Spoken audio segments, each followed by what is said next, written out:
Assalamualaikum warahmatullahi wabarakatuh. Waalaikumsalam warahmatullahi wabarakatuh. Wassalamualaikum Bapak Ibu sekalian, alhamdulillah pada pagi Ahad hari ini adalah hari Ahad yang spesial ya, yang mungkin sebagian orang juga menyebut dengan munggahan Ustaz. Munggahan karena menjelang Ramadan. Alhamdulillah kita teman-teman dari Bandung Barat, Kabupaten Bandung Barat, qadarullah bisa hadir dan bisa silaturahim langsung ke rumah Pacah yang berada di Kabupaten Bantul, Yogyakarta. Jadi sebutnya Yogyakarta juga boleh karena ada di Bantul, Yogyakarta. Nah, pada kesempatan yang berharga ini ya, kita akan sekaligus meminta tausiah dari beliau yang insya Allah akan kita sampaikan juga ke teman-teman yang kebetulan pada saat ini belum bisa ikut touring ke Jogja, Ustaz. Dalam rangka persiapan secara rohani, terutama kami sudah sebagian besar berkeluarga, Ustaz. Ya, mungkin karena problematika juga pasti ada, termasuk di saat mengisi bulan Ramadan, mungkin pecangan dan tausiah dari Ustaz. Insya Allah nanti kami cari, kami sampaikan ke teman-teman untuk apakah kami memasuki bulan Ramadan. Mungkin langsung saja ke Ustaz untuk memberikan tausiah untuk kami. Apa Ustaz?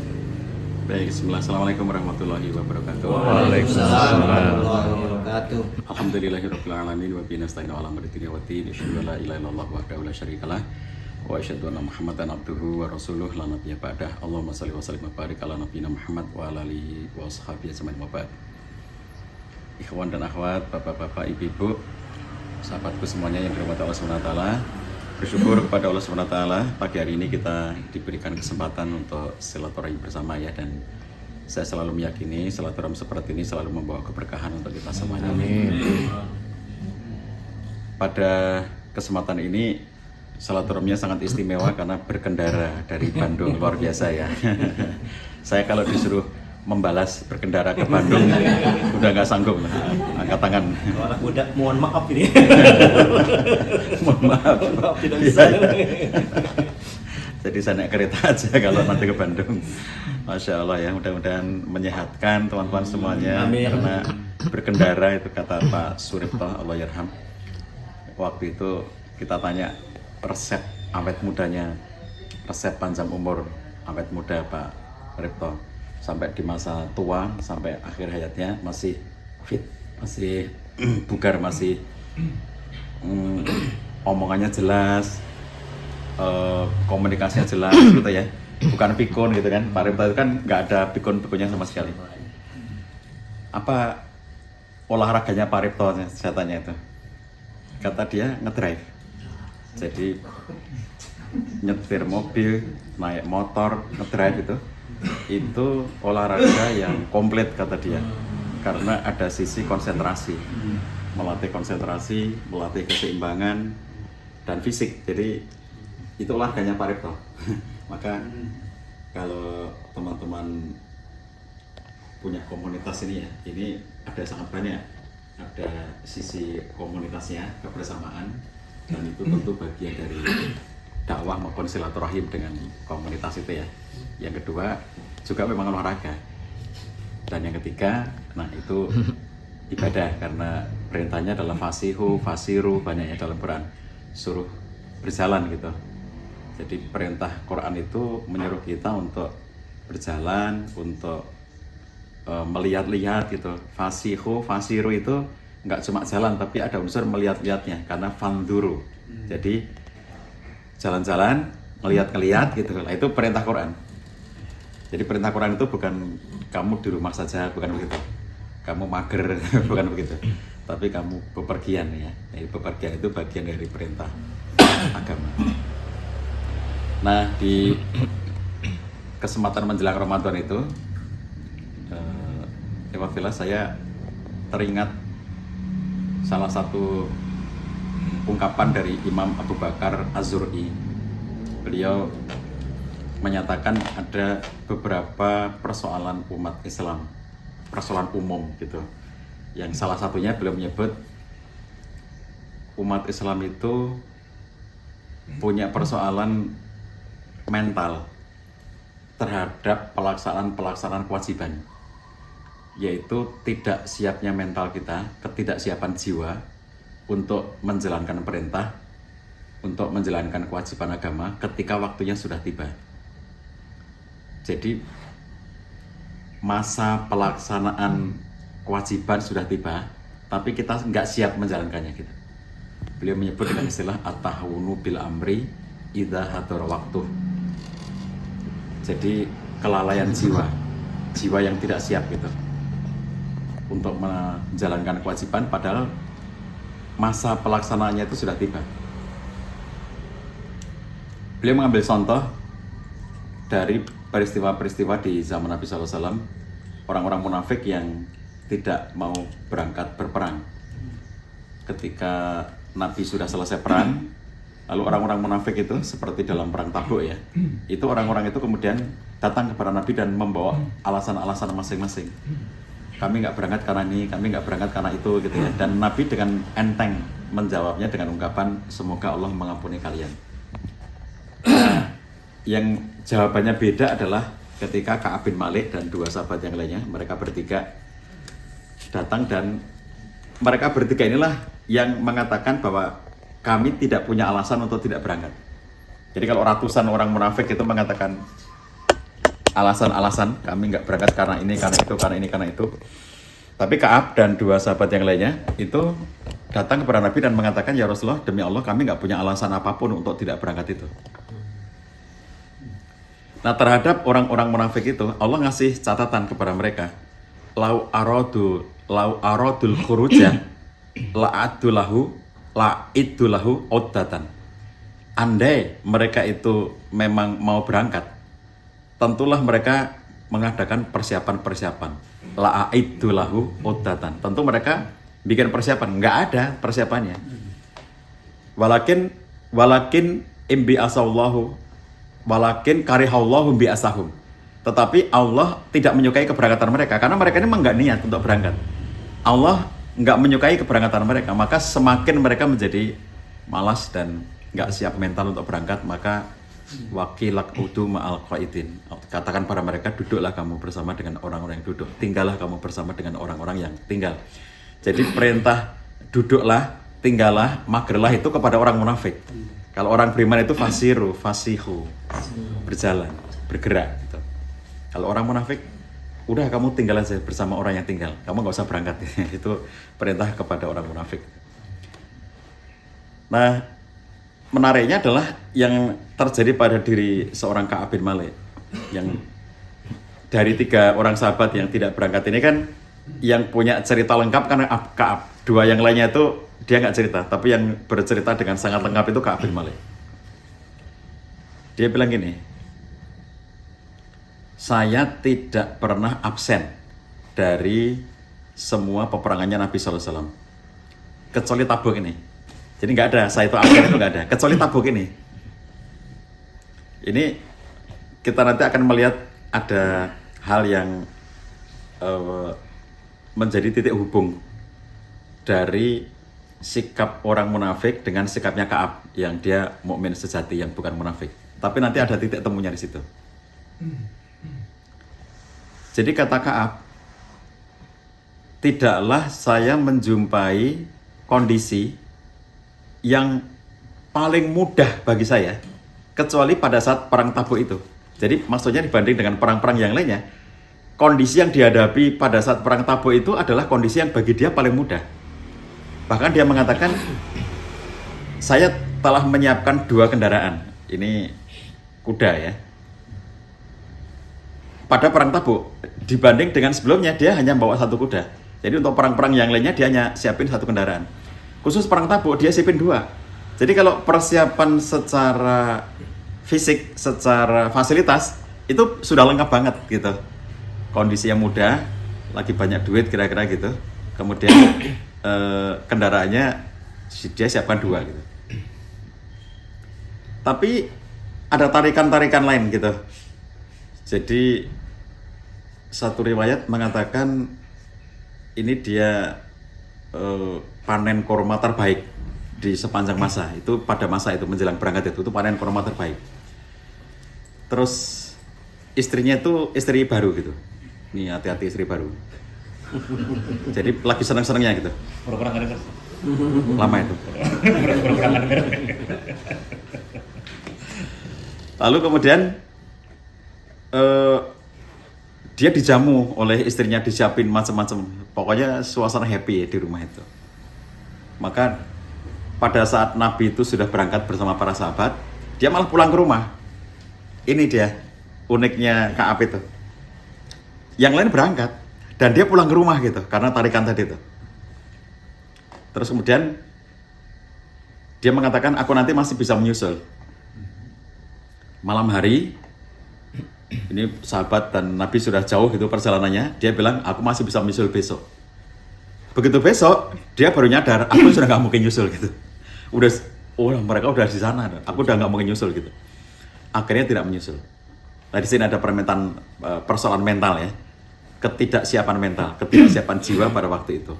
Jarak psikologis yang muncul akibat dari dia menunda-nunda, dia tidak bersiap, dan dia mengatakan, aku pulang dan tidak melakukan persiapan apapun, kata dia. Dan masih dengan keyakinan nanti bisa menyusul, dan begitu sampai besok udah nggak bisa nyusul gitu. Nah jarak psikologis ini makin lama makin jauh. Yang semula nanti malam aja nyusul gitu. Setelah malam besok aja nyusul. Setelah besok udah nggak mau nyusul gitu. Jadi jarak psikologisnya makin lama makin jauh. Ketidaksiapan mentalnya makin lama makin nyata gitu. Nah disinilah yang kalau kita perhatikan itu ada kondisi-kondisi mentalitas kita di dalam kita menjalankan satu kewajiban ya. Itu Ka'ab dalam situasi dia tidak siap mental untuk berangkat pada waktu itu karena ada hal-hal lain yang harus dikerjakan yang sangat menyenangkan. Contoh serupa dengan itu kisahnya Abu Ayyub Al-Ansori yang menjadi penyebab turunnya ayat wa'anfiqu fisabilillah wala tulqu biaidikum ila tahlukah. Yang dimakamkan di Turki itu ya. Jadi kan waktu itu kenapa dia akhirnya dimakamkan di Turki kan, Abu Ayyub Al-Ansori ini salah satu sahabat yang sangat kuat keinginannya untuk menaklukkan Konstantinopel.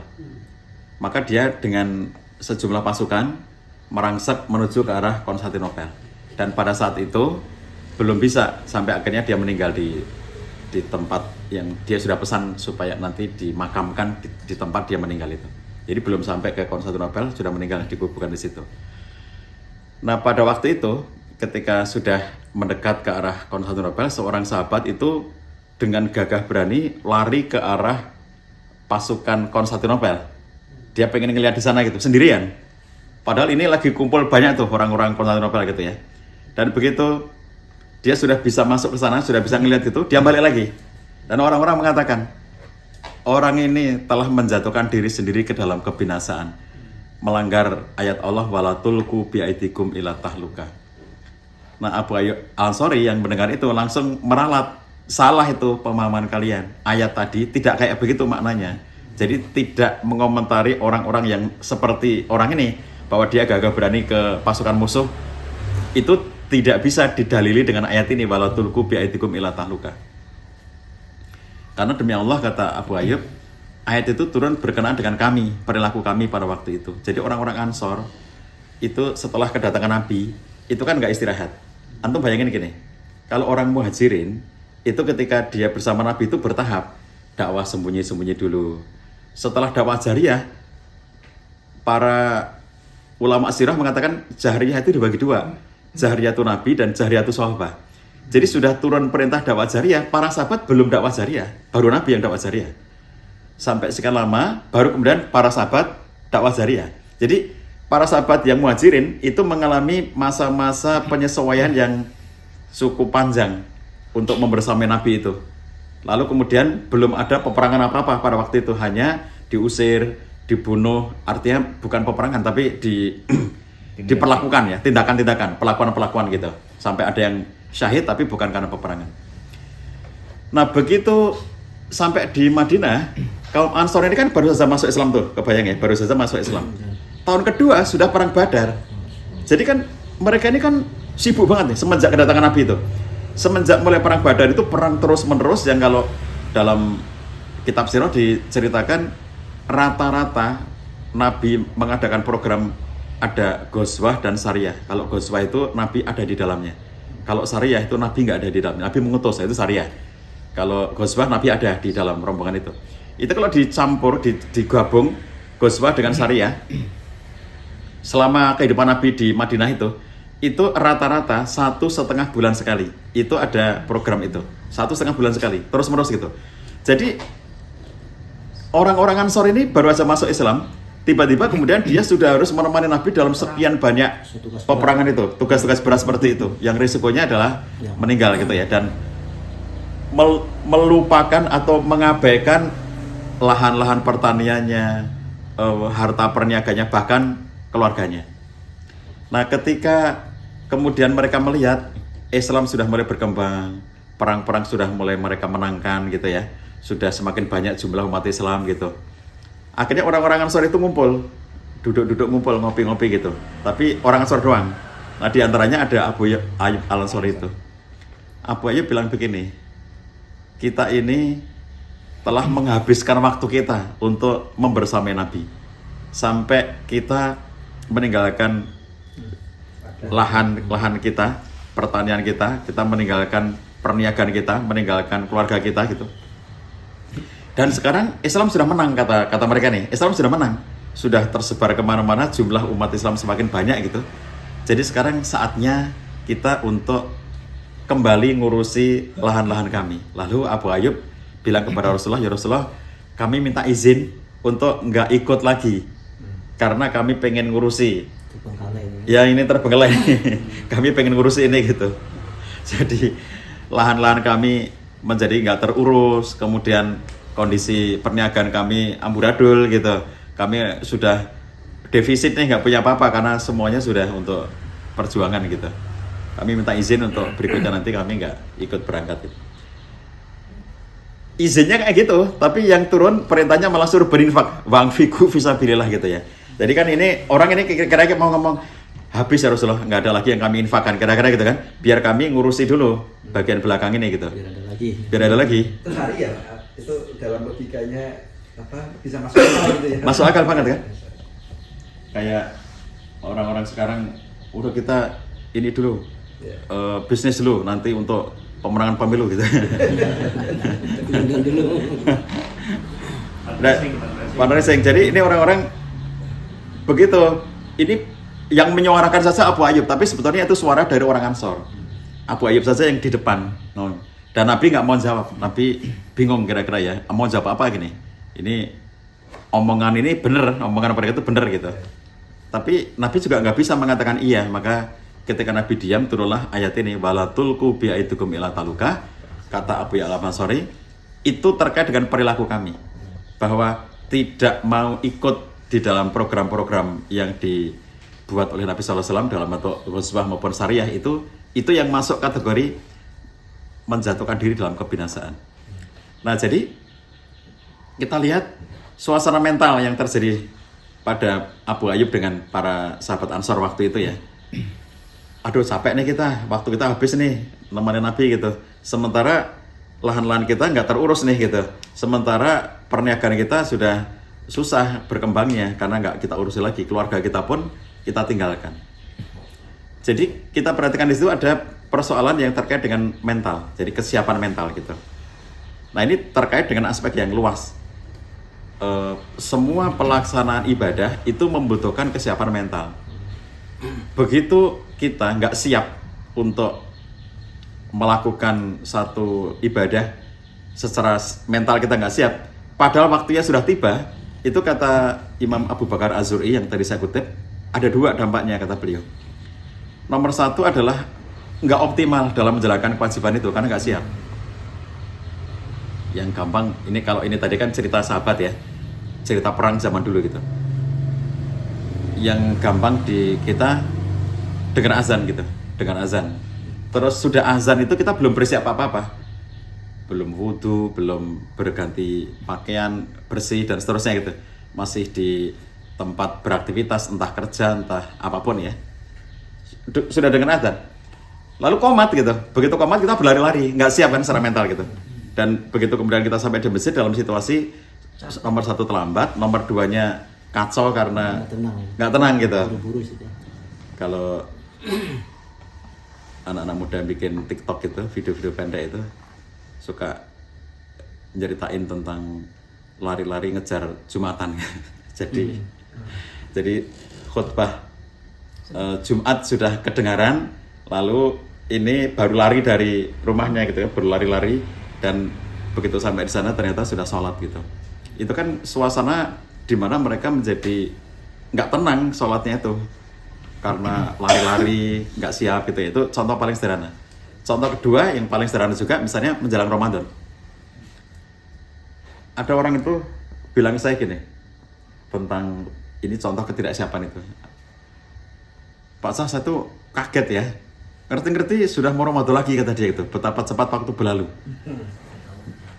Rasa puasa tahun kemarin aja itu masih terasa gitu. Dan sekarang sudah mau puasa lagi kata dia gitu ya. Bahkan spanduk Selamat Idul Fitri tahun lalu aja masih ada kata dia gitu. Belum dilepas gitu. Dan sekarang sudah mau puasa lagi. Jadi orang-orang yang tidak siap kita menghadapi Ramadan itu kata Imam Abu Bakar Az-Zur'i itu nomor 1 nggak akan optimal. Itu sebabnya mengapa ulama salafun saleh sejak para sahabat, tabi'in, tabi'ut tabi'in dan seterusnya itu ya. Itu mereka itu ketika menyiapkan diri untuk Ramadan pada bulan Rajab dan Sya'ban. Mereka luar biasa untuk menyiapkan dirinya itu. Jadi khusus di bulan Sya'ban sampai Aisyah mengatakan seakan-akan Nabi itu nggak ada waktu bukanya gitu ya. Maksudnya puasa terus gitu sepanjang Sya'ban itu. Aku tidak pernah melihat Nabi puasa yang lebih banyak di luar Ramadan daripada Sya'ban kata Aisyah. Itu kan menyiapkan diri supaya nanti kemudian para tabi'in, tabi'ut tabi'in itu mereka itu dalam situasi sangat banyak membaca Quran pada bulan Sya'ban itu untuk menyiapkan agar waktu Ramadan nanti mereka sudah terbiasa dengan bacaan Quran yang banyak itu. Nah itu kan menunjukkan lau aradul khuruja la'aidu lahu udatan. Kalau memang mereka itu mau, mereka mesti bersiap-siap gitu. Jadi apa persiapan kita gitu ya? Itu untuk semua jenis kewajiban-kewajiban kita, apapun itu. Di orang itu kalau tidak bersiap, nomor 1 adalah tidak optimal dalam menjalankan kewajiban itu. Nomor 2-nya yang lebih ngeri lagi kata Imam Abu Bakar Az-Zur'i, terhalang dari rahmat Allah. Jadi bahaya. Karena dianggap melalaikan. Kamu nyepelein gitu, kamu menyepelekan kewajiban. Kamu tahu ini kewajiban, tapi kamu melalaikan, menyepelekan gitu. Kamu nggak ada persiapan apa-apa. Maka kalau kita mau Ramadan itu ya, kenapa ada doa meskipun doanya hanya yang kita kenal itu hanya 2 bulan, yaitu Allahumma barik lana fi Rajab wa Sya'ban wa balighna Ramadan. Kita minta kepada Allah agar diberkahi pada bulan Rajab dan Sya'ban, kan 2 bulan ya. Padahal kata Ibnu Rajab Al-Hambali, orang-orang salaf, orang-orang zaman dulu, generasi-generasi zaman dulu, mereka disifatkan kanu yada'unallaha fi sittata asyhur ayyubalighum Ramadan.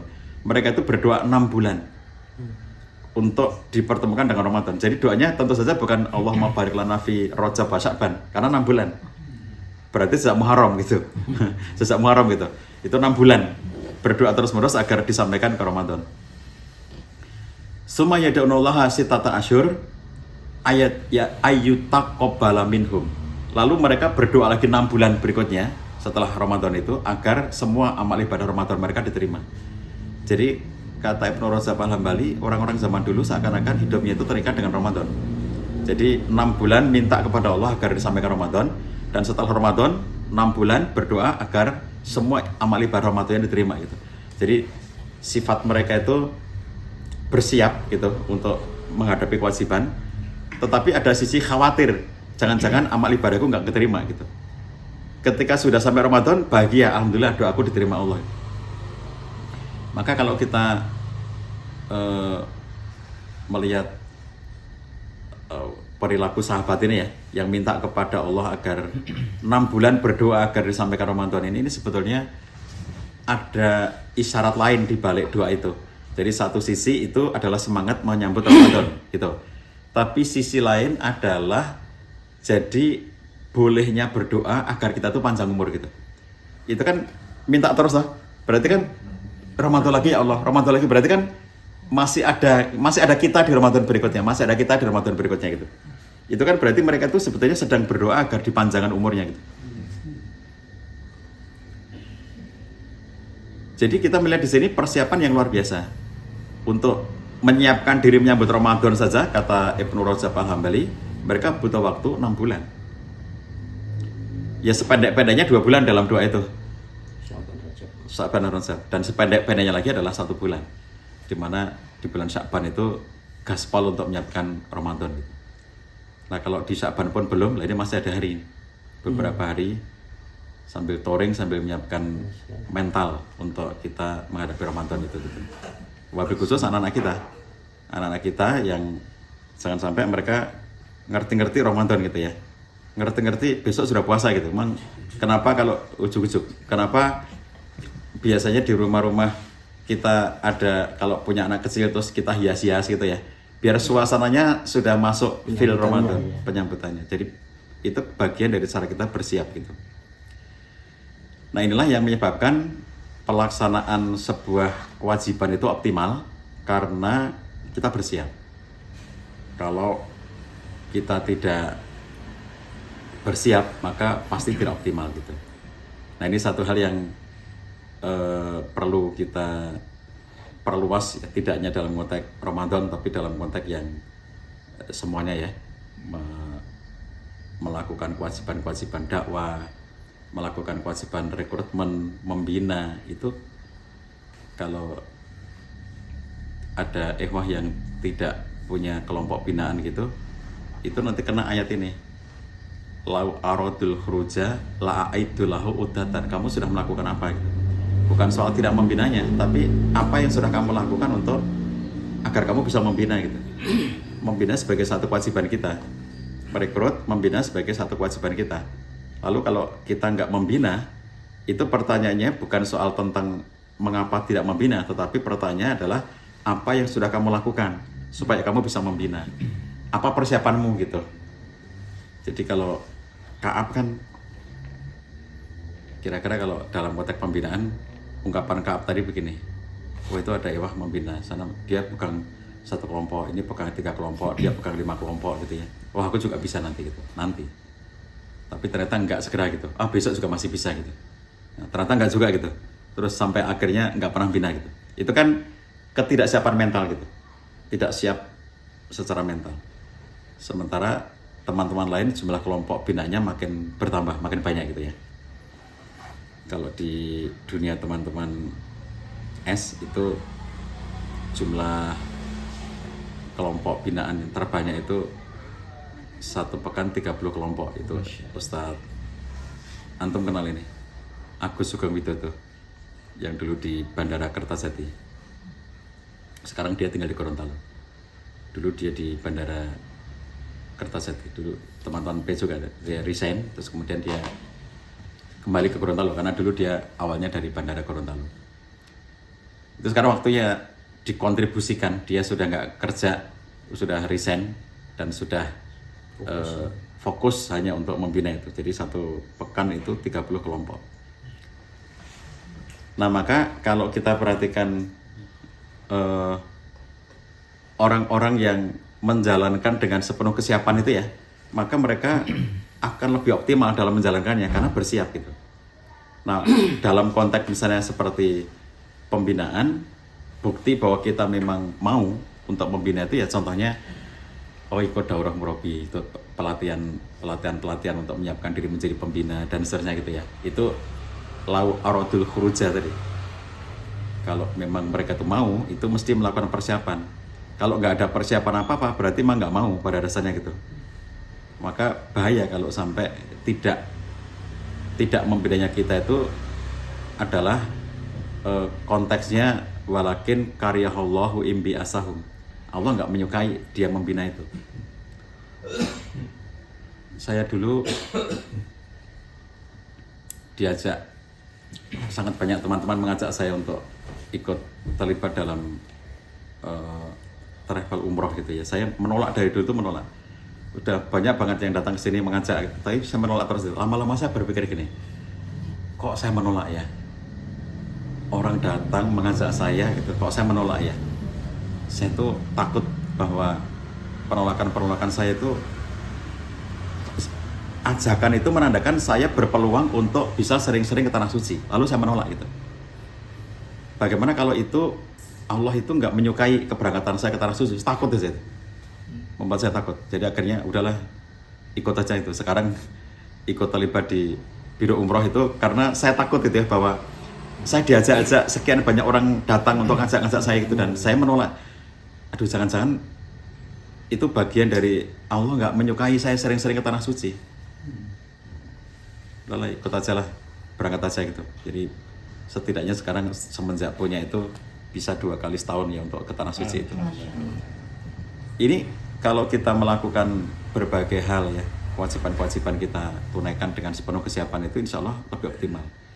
Nah, jadi ini yang perlu kita perhatikan teman-teman sekalian dalam konteks kewajiban apapun ya, entah sholat, puasa, bayar zakat, atau misalnya umroh, haji. Kalau memang antum belum haji dan memang antum punya niat untuk haji, mesti antum punya persiapan. Kalau antum nggak ngelakuin apa-apa, berarti nggak bener tuh bahwa antum itu mau haji itu. Jadi apa bukti bahwa antum itu mau haji? Buktinya apa? Bagi yang belum ya. Daftar. Nah, Tabungan. dari Tabungan. nabung, daftar, bikin paspor. Nah gitu. Itu kan contoh bahwa kita sudah siap tuh. Karena Allah memperjalankan hambanya itu bukan karena hamba itu punya uang kan. Saya berangkat haji bukan karena saya punya duit, tapi karena ya dimudahkan aja oleh Allah gitu. Allah mengatur siapa yang dipanggil, siapa yang berangkat gitu. Itu sesuatu yang Allah sendiri yang ngatur itu semuanya. Saya lagi di forum begini, tiba-tiba handphone berdering panggilan, tapi nomornya itu nggak tersimpan oleh saya. Jadi saya biarin, saya lagi ngisi pengajian ya. Nah, masa pengajian nerima telepon? Jadi standar saya kalau ngisi pengajian, seminar gitu pasti saya nggak terima. Pokoknya yang saya terima itu, yang tidak mungkin saya tolak itu hanya kalau KMS yang telepon, itu mesti saya angkat. KMS sama presiden kan, dua orang itu udah nanti dulu gitu. Nah itu nggak ada nomornya, jadi saya biarin sampai berkali-kali. Begitu 3 kali masih nomor yang sama telepon terus, saya minta izin sama jamaah waktu itu, saya minta izin ya, ini kok kayak orang penting banget gitu. Saya khawatir kalau ada sesuatu, ya akhirnya saya terima. Ternyata Ustadz Hidayat Nur Wahid. Dia nanya, Pak Santum sudah pernah haji itu 1997. Belum Ustaz. Antum mau nggak berangkat tahun ini? Ya mau lah, masa nggak mau Ustaz? Ya mau lah. Lah itu saya dalam kondisi sudah punya paspor, jadi niat haji sudah, kemudian punya paspor sudah, gitu ya, nabung seadanya sudah, ya semampunya nabungnya sudah gitu. Cuma tinggal berangkatnya kan, dan tinggal nunggu uangnya cukup itu. Nah ternyata Ustadz Hidayat itu dapat jatah pada waktu itu ya, kalau sekarang sudah enggak. Waktu itu dapat jatah sekian orang untuk diberangkatkan dari undangannya Raja itu, yang Raja selalu ngasih undangan untuk masyarakat dari berbagai negara ya, termasuk Indonesia, jatahnya dilewatkan tokoh-tokoh seperti itu. Ya, pada waktu itu saya ditelepon oleh Ustadz Hidayat, terus ya siap Ustadz, tapi sampai di rumah saya nggak berani cerita karena iya kalau enggak gimana. Terus saya juga nggak pernah nanya lagi ke Ustadz Hidayat. Beliau hanya mengatakan pokoknya antum siapin paspor aja. Udah siap Ustadz kalau paspornya gitu. Perkiraan berangkat tanggal sekian gitu. Jadi sampai 3 hari menjelang berangkat saya baru diberitahu bahwa jadi berangkat itu. Maka ketika kemudian saya berangkat, betul-betul dalam situasi yang saya nggak ada uang apa-apa, tapi kan bentuk persiapan saya kan sudah ada. Seminim-minimnya saya sudah berniat, seminim-minimnya saya sudah punya paspor, seminim-minimnya saya sudah nabung gitu. Jadi kalau memang kamu itu betul-betul mau berangkat haji, tentu kamu sudah melakukan sesuatu gitu. Kalau nggak melakukan apapun, bagaimana dikatakan kamu mau berangkat haji gitu? Padahal ini sesuatu yang sifatnya itu wajib bagi kita gitu ya. Nah begitu ya kira-kira teman-teman sekalian, pentingnya kita untuk bersiap-siap dalam konteks apapun untuk menjalankan kewajiban-kewajiban. Karena antum pun ya di dalam pekerjaan antum, itu antum juga nggak akan optimal kalau berangkat kerja tanpa persiapan apa-apa gitu. Guru mau ngajar, dosen mau ngajar, nggak ada persiapan apa-apa pasti nggak optimal. Semuanya butuh persiapan. Mau berangkat ke sini naik motor tanpa persiapan juga kacau gitu, nggak ada bensinnya, motornya belum diservis, ternyata rusak-rusak, itu kacau kan. Helm ketinggalan. Helm ketinggalan. Itu yang kemarin rame di medsos, pesawat dari Korea Selatan menuju ke Eropa, muter balik di tengah perjalanan, muter balik pulang kembali ke Korea Selatan gara-gara si pilotnya lupa bawa paspor. Jadi kalau dia lupa nggak paspor nanti nggak bisa keluar bandara kan, di sananya nggak bisa keluar bandara, di bandara terus kacau itu. Jadi dia balik, jadi berarti boros afturnya gitu. Iya.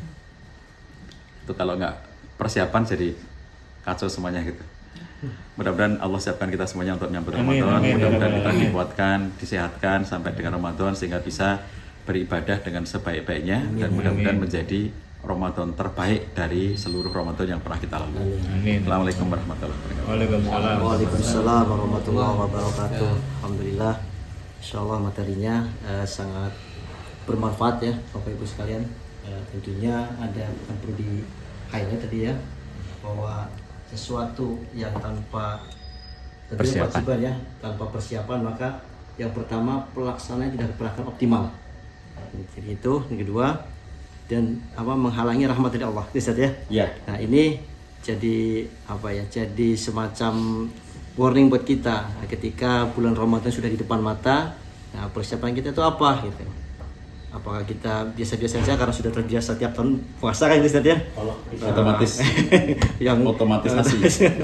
Nanti juga banyak yang panitia yang guna segala macam, lain juga perlu diintrospeksi lagi, perlu dibahas apakah ini seperti ini terus. Tentunya kita semakin bertambah usia, ingin rasanya kualitas ibadah juga makin nambah gitu. Jadi tidak di usianya yang nambah saja, tapi kualitas ibadahnya nambah.